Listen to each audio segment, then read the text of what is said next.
선생님, 안녕하세요. 예, 오래간만입니다. 예, 우리 한국 합창의 산증인이시고, 오늘의 우리 합창을 만드신 나영수 선생님, 참, 근황이 어떠십니까?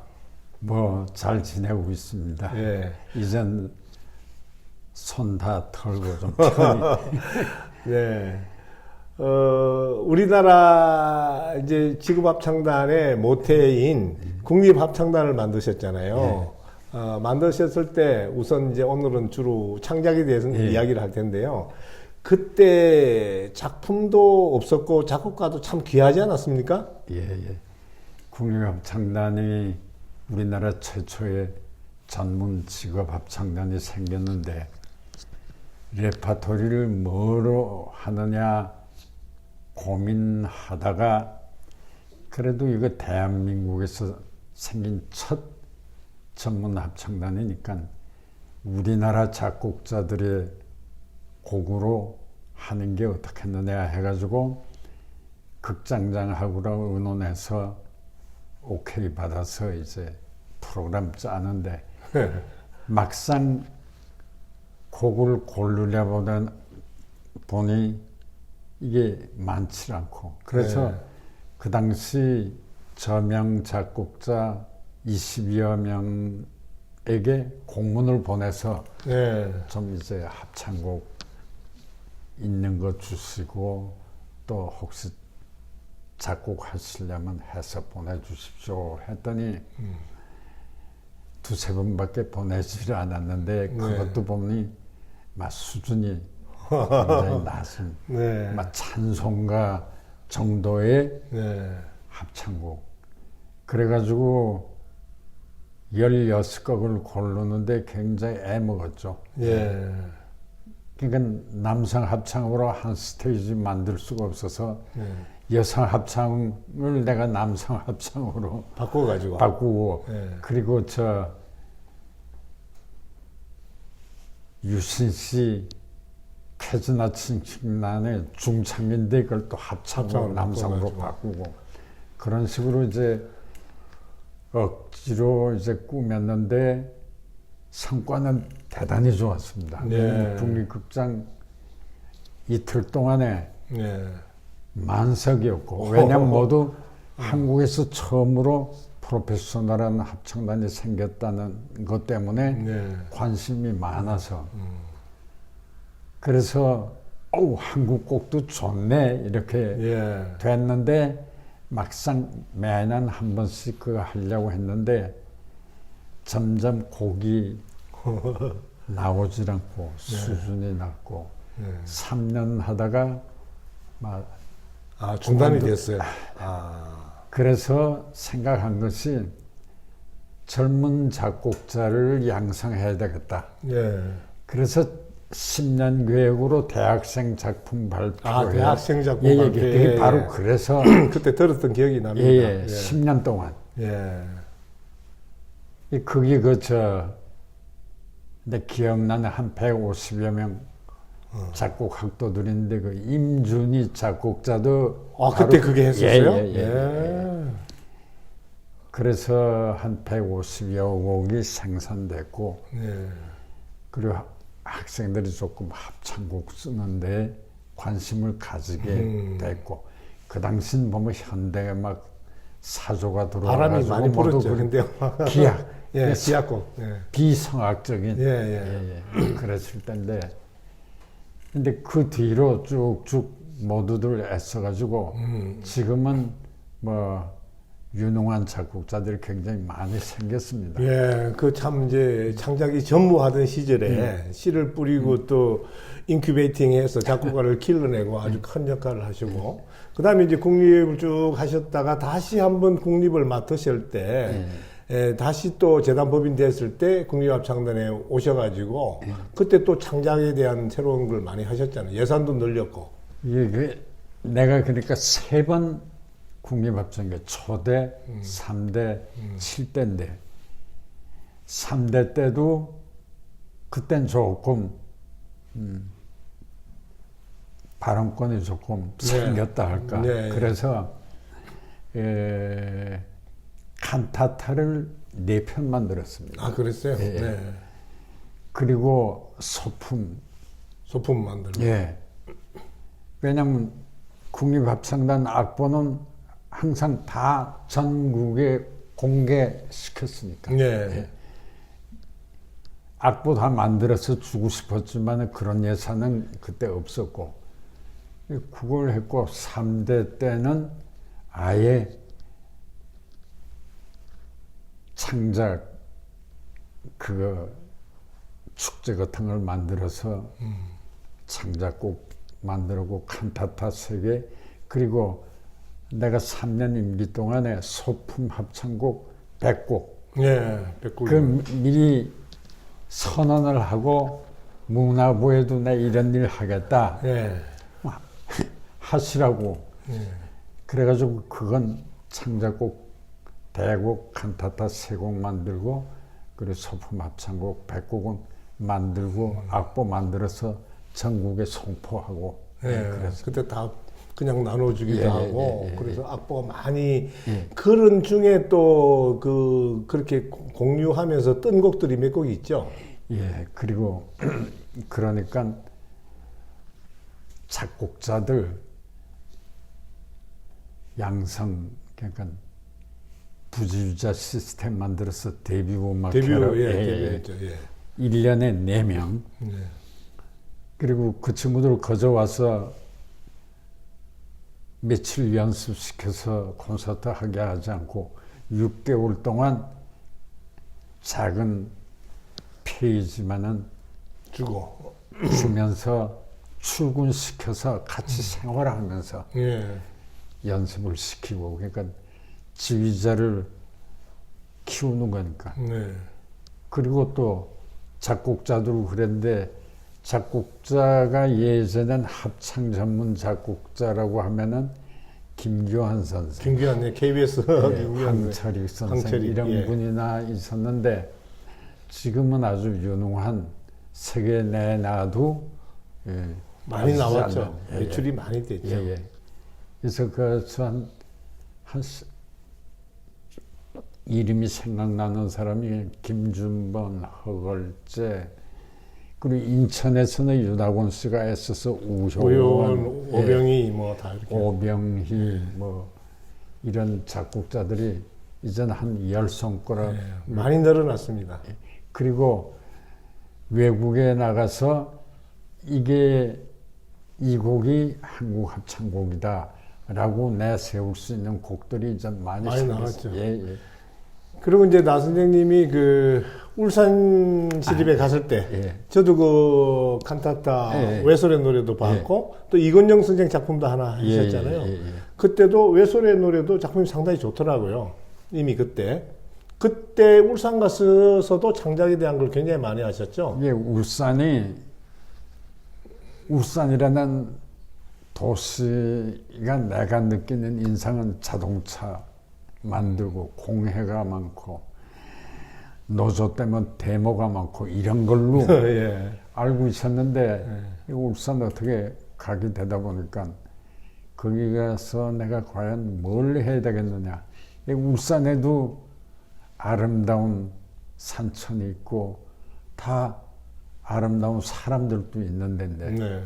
그래서 울산의 노래라고 해가지고 울산 시인들이 시로 작품을 만들기 시작했죠. 네. 그리고 칸타타 2편 7년 동안에. 네. 근데 그게 다행히 좋은 작곡자 김기영 그리고 이건용. 그래서 그게 또 창작하면 모두 재미없어 했는데 아주 성공했고 그러다 보니까 울산의 노래가 전국에서도 불리게 됐고 예. 그래서 그때 조금 발언권이 좀 있을 때다 보니까 창작, 그러니까 칸타타 하나 만들 때 국립극장에서 들의 노래 만들 땐 700만 원이었는데 3천만 원. 오, 3천만 원. 소품도 100만 원씩. 네. 예. 그래가지고 소품이 67곡인가? 67곡이에요. 예. 와, 굉장히 많이. 예. 그리고 울산에 있을 때 또 우리 이판준 교수와 예. 또 이제 연결이 돼서 대구에서 한 대한민국 창작 합창 축제 탁계석 예. 선생도 그때 여러 번 갔습니다. 예. 예. 거기도 그러니까 창작 곡 모두 260몇 곡인가 그동안에 예. 거기도 또 악보 만들어서 전국에 송포하고 그래가지고 아주 그것도 참 큰 일을 했는데 그게 문제는 창작곡만 할 때 매번 좋은 곡이 나올 수 없고 그러니까 대중들의 호응을 좀 얻기 힘들었다 할까. 네. 그리고 예산이 점점 처음보다는 줄어드니. 깎여서 줄어들어서 이게 13회인가요? 그제 했죠. 예, 참 13회 많이 13회는 참 창작만 가지고 대단한 거죠. 대단한 건데 네. 결국은 그게 예산 등등의 문제로 이제 그만두게 돼서 그것도 참 결국은 이제 안타깝고. 창작은 그 지휘자의 그 창작에 대한 의지나 마인드가 필요하고 무엇보다 또 예산이 중요하잖아요. 근데 사실은 합창이 다른 여러 장르의 문학이나 뭐 이런 거에 비하면 지역에서도 위치가 별로 없잖아요. 그러니까 오히려 시인들의 시를 이렇게 받아서 하면서 하면 좀 더 그 위상도 올라가고 또 사회적 관심도 끌고 이런 면에서는 이제 앞으로 젊은 지휘자들이 생각은 있는데 이게 행동으로 못 옮기고 그러다 보니까 맨 자기가 배워온 이제 서양 레퍼토리만 풀어서 써먹는 그러다 보니까 지역 정서하고도 이렇게 교감이 안 되는 그런 부분들이 많은 것 같습니다. 그러니까 그 시립합창단은 특히 그 지역 민들 그 정서 그 분위기에 뿌리 박아야 됩니다. 네, 뿌리를 박아야죠. 뿌리 예. 박아서 시민들이 즐겨 그 노래를 들을 수도 있고 그 합창단 연주에 찾아올 수 있는 그렇죠. 그런 걸 해야 되는데 지휘자들은 애쓰고 있습니다. 그러니까 그게 찾아가는 음악회 해가지고 예. 정기 공연 말고도 많이 하는데 네. 예산들은 이게 지휘자의 힘이 미약합니다. 미약하죠. 예. 그래서 창작을 다 하고는 싶어 하는데 그게 좀 뜻대로 안 되죠. 네. 그래서 이제 엊그제 바로 엊그제 롯데 콘서트홀에서 그 이판준 교수가 이제 지휘자 협회 이사장이 되셔가지고 저 작품도 하나 이렇게 한다 해서 가봤더니 전부 지휘자마다 단체마다 한 곡씩을 창작을 의무화시키고 했더라고요. 그래서 제가 깜짝 놀랐어요. 이 자리를 빌어서 그 이판준 교수한테 내가 고맙다는 말을 전하고 싶은데 그러니까 그것도 쉬운 일이 아닙니다. 그 작곡료라든가 그렇죠. 그 작곡을 해서 또 그 지휘자들한테 그 생소한 곡을 그렇죠. 다 그럼 연습 시간도 많이 필요하고 어떻든. 근데 굉장히 나도 그 3일 동안 매일 가봤는데 대성공이었습니다. 대성공이죠. 예. 그리고 예전보다 지휘자들도 이젠 한국 창작하기 싫다 하는 사람은 없습니다. 이제 하고 싶어 하고 단원들도 또 흥미를 가지고 있고 근데 그것이 이제 음악회장에서 온 사람들이 호응을 어떻게 끌어내느냐 그거는 이제 긴 시간을 두고 작품을 만들어내야 됩니다. 이 10작품을 만들어서 한 곡만 성공해도 그건 대성공이죠. 건지는 거죠. 내가 저 독일 미넨 오페라 하우스에서 팜플렛 봤는데 거기 오페라 우리식으로 하면 단장이죠. 그 양반들도 레파토리를 선정한데 어려운데 자기들이 펼쳐놓은 작품은 한 2만 개랍니다. 와, 2만 개요. 그러니까 서양 오페라 생겨서 지금까지 그런데 그 중에서 한 200여 편을 선정해서 그 중에서 이제 고른다 이거죠. 거기도 이제 그것이 결국 흥행에 성공해야 되니까. 그렇죠. 근데 난 그 2만 곡. 오페라가 처음 만들어져 가지고 지금까지 전 세계적으로 한 2만여 개 작품이 만들어졌다는데 깜짝 놀랐고 네. 그런데 우리가 아는 오페라 몇 개 있습니까? 그렇죠. 그러니까 합창곡 10곡 만들어서 한 곡 하나만 성공하면 만들어도. 대성공입니다. 네, 네. 예. 그러니까 그걸 과감하게 투자를 해야죠. 예. 네. 그리고 이건 나는 꼭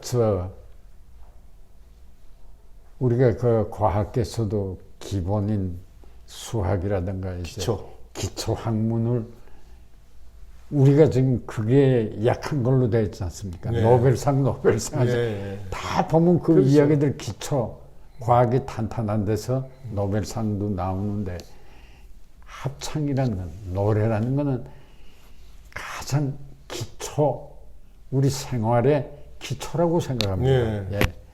그래서 많이 그걸 그게 신경 쓰고 관심 가지고 투자해 줘야 되는데 요새는 또 세상이 바뀌어 가지고 오디오보다는 비디오 시대가 됐고 그렇죠. 네, 이래 가지고 이 합창단이라는 게 그렇게 오디오적인 것이지 비디오적인 것은 아니다 보니까 그렇죠. 예.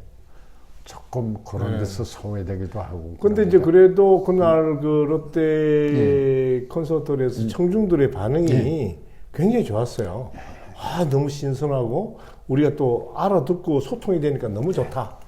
바로 이제 그런 그런 소통에 대한 그걸 보고 합창들 야 이렇게 변한데 그래서 제가 이판준 이사장을 한번 만났어요. 그랬더니 아, 선생님 내년에는 이걸 완전히 바꾸고 싶습니다. 약간의 예산만 더 필요하다. 그래서 제가 한국문화예술위원회 박정환 위원장을 만났어요. 그랬더니 이거 상당히 좋은 겁니다. 그러면서 문화부하고도 한번 협의해 보시고 이 합창 운동은 정말 전 국민 운동이니까 특히 또 우리나라 작품을 한다는 건 매우 좋은 거니까 우리 그 기관에서도 굉장히 긍정적으로 생각해 보겠습니다. 그랬어요. 그래서 이제 지금까지 뭐 개인적으로 굉장히 많이 기금도 땄지만 또 뭐 스폰서 따느라고 아마 굉장히 땀을 많이 흘린 것 같아요. 근데 다른 거에 비하면 이 재료비가 적게 들잖아요. 뮤지컬 같은 건 몇십억씩 드는데. 예, 지금 합창은 아까도 기초과학 같은 우리 기초 생활 이건데 우리나라 사람들이 노래를 잘하고 우리나라에 특히 교회를 성가대 합창단이 굉장히 많습니다. 그리고 세계적으로 유례가 없이 시립합창단이 프로페셔널한 합창단이 60개가 있는 나라는 우리나라밖에 없습니다. 그렇죠. 우리나라 사람들이 그러니까 노래를 좋아하는 그 바탕에서 이런 일이 이루어졌는데 그러니까 프로페셔널한 합창단이 60개가 있는 나라라는 것을 좀 모두 관심 가지고 신경 써서 조금만 투자해도 그렇죠. 그래서 우리 곡이 외국에서도 불릴 수 있는 그런 시대가 빨리 좀 왔으면 싶습니다. 그래서 이제 지금 다른 말로 표현하면 그 글로벌 합창 시대를 여는 건데 그러다 보니까 요즘 이제 합창 작품 내에서 그런 국악 소재나 국악기가 등장하는 경우가 많아요. 그런데 그거에 비해서 우리 젊은 작곡 지휘자들이 국악에 대해서도 잘 모르니까 작품에 접근하는데 조금 어려움이 있는데 앞으로 어떻게 했으면 좋겠습니까? 옛날에 선생님은 김희조 선생님이나 이런 분하고 친하셨잖아요. 그게 쉽지 않은 일이지만은 그 지휘자들이 노력해야 되는데 지휘자들이 가서 합창 공부하고 왔다면은 외국 합창곡을 공부하고 온 거거든요. 그렇죠. 완전히. 그래서 합창이라는 예술이 결국 서양 음악의 소산이기 때문에 그 뿌리인 서양 음악을 우리가 배워야 되고 그 기법을 내 거로 만들어서 우리 음악을 발전시켜야 되는데 그러니까 이네들이 와가지고 어떻게 국악을 공부할 수 있는 그런 심포지움이라든가 그런 걸 많이 만들어서 기회를 만들어 줬으면 좋겠습니다. 네. 왜냐하면 거기 음대 졸업하고 이제 국악과에 다시 다니긴 쉽지 않거든요. 쉽지 않죠.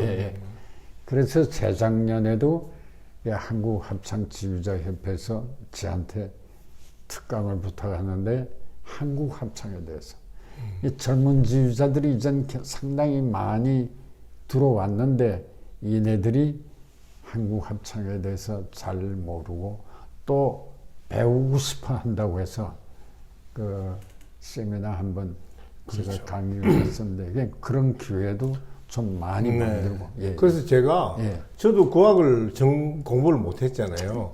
그래서 이제 평론가 입장에서도 늦게 알았어요. 그래서 국립국악원 또 뭐 어제도 국립국악관현악단 보고 왔습니다.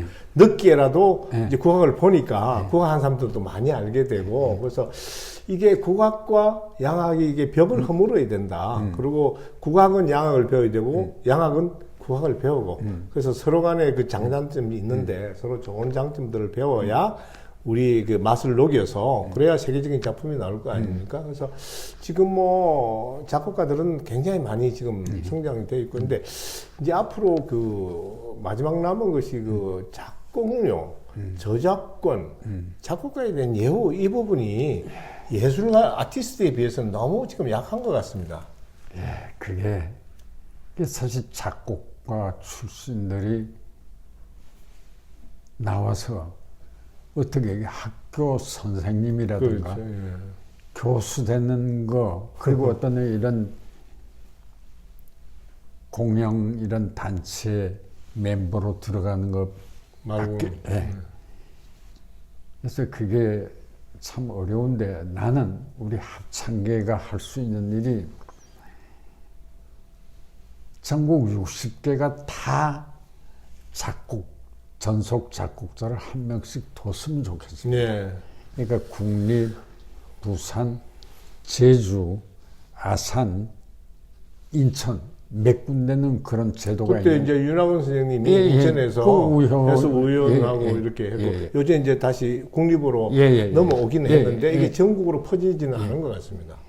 그래서 그 지휘자들 볼 때마다 예. 40명 멤버 중에 한 명 작곡가가 있어 뭐가 어렵느냐. 그렇죠. 어렵지 않죠. 근데 또 그 지휘자들 이야기 들어보면은 관에서 오케이를 안 한다는 겁니다. 근데 그걸 왜 설득을 해서 그렇죠.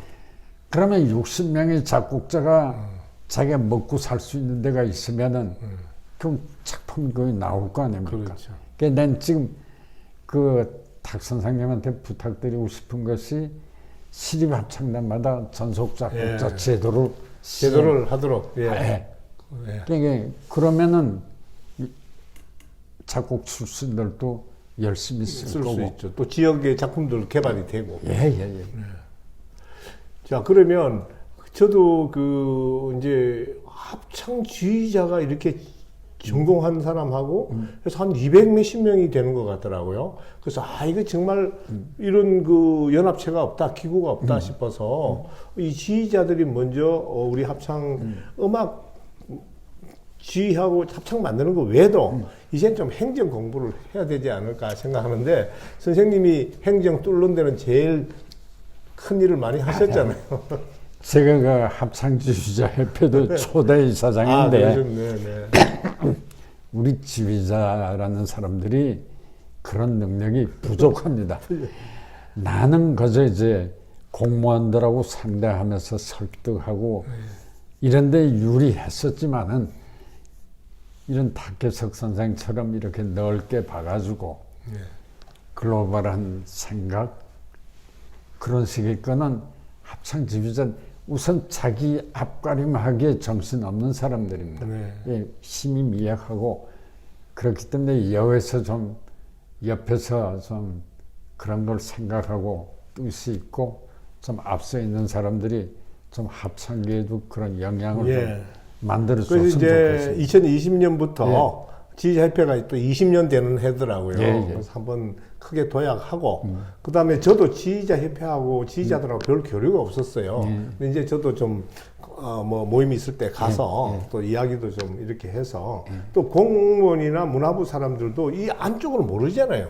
사정을 이야기해야 되는데 이 사정을 이야기하면 그분들도 다 굉장히 똑똑하신 분들이니까 이해하시거든요. 그래서 어제도 한국문화예술위원회에 이렇게 이야기해 보니까 문화부에서도 이런 걸 굉장히 좋아할 것 같아. 합창이란 장르가 이제 뭐 옛날에 그 향락문화 이런 것도 많이 지금 죽어버렸거든요. 그리고 동호인 합창단이 지금 굉장히 많이 일어나고 있지 않습니까? 그래서 이런 힘들이 특히 또 정치가들이 뭡니까? 표를 원하지 않습니까? 그러면 이 합창이라는 게 숫자가 많으니까 사실 잘 그 선용을 하면 서로가 참 좋은 그 생태계를 만들 수 있다 이렇게 생각합니다. 이게 시립합창단 말고 네. 구립합창단이 우리 다 있죠 또. 서울시에 다 26개. 있거든요. 네, 전국에 네. 굉장히 많습니다. 선생님도 그 일본의 경우 잘 아시죠? 네. 일본은 합창이라는 게 또 어마어마하고 조직도 잘 되어 있지 않습니까? 예, 거기 역사가 우리보다 훨씬 앞서 있고, 네. 예, 거기는 또 한국을 부러워합니다. 한국 프로페셔널한 합창단이. 합창단이 많아서. 예. 거기는 그러니까 교육자, 음악가 이런 사람들이 스스로 좋아서 일본 전 일본 합창 연맹이라 해서 거기에 4만 개의 합창단이 4만 개. 소속되어 있다던가. 이 굉장히 그거 전국 콩쿠르 하면 3일 동안 아침부터 저녁까지. 아침부터 저녁까지. 제가 한번 심사 갔는데 아주 힘들어서 예. 하루 종일 심사해야 되니까 예. 3일 동안. 거긴 그런 부흥이 되어 있는데 우리 일본보다 못하라는 법이 없거든요. 그렇죠. 예, 우리 또 우리 바탕이 노래 좋아하는데. 예. 그리고 옛날에 그 장충체육관에서 5천 명 한 번 합창 나이신 분이도 하고 있잖아요. 일본은 그런 게 어마어마하게 많잖아요. 거기 10,000명. 10,000명. 그래서 그 코리안 심포니 지휘자였던 홍영택 선생이 일본 그거 보고 우리도 해보자게 우리는 10,000명까지는 힘이 닿지 않았고 5,000명 그때 했잖아요. 5,000명으로 장충체육관에서 저도 예, 가봤습니다. 예.